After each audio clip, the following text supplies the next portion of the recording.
انفرد الأهلي المصري بصدارة المجموعة الثانية لدوري أبطال إفريقيا بانتصاره على ضيفه يانغ أفريكانز التنزاني بهدفين دون مقابل. جاء ذلك في الجولة الثالثة للمجموعة الثانية ضمن مواجهة فرض فيها محمود حسن تريزيجيه نفسه نجما للقاء بتدوينه ثنائية الأهلي.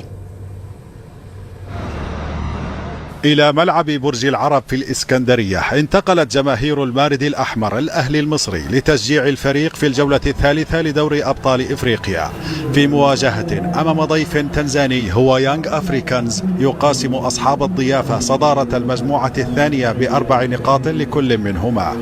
هي قمة الانفراد إذن بالمركز الأول، ولذلك دفع الدنماركي ييس توروب مدرب الأهلي بقوته الضاربة بالعناصر الأساسية القادمة من المغرب بعد المشاركة في كأس إفريقيا.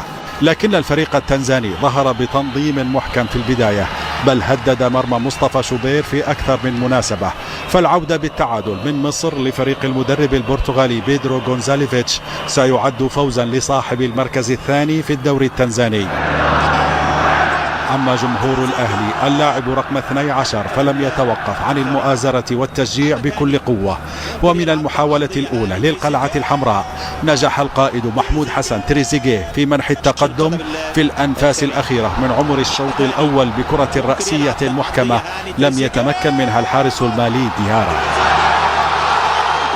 صانع هدف التقدم محمد هاني أرسل التهديد الثاني في الحصة الثانية للقاء بتسديدة قوية مرت بأمان على الفريق القادم من مدينة دار السلام.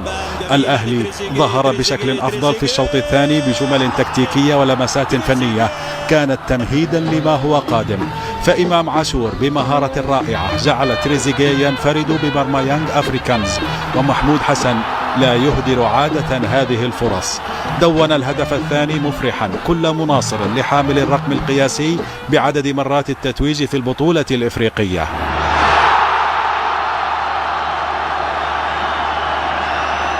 الأهلي ضرب عصفورين بهدفين دون مقابل، انفرد بصدارة المجموعة وأعاد يانغ أفريكانز إلى تنزانيا محملا بالخسارة الأولى هذا الموسم بدوري أبطال إفريقيا.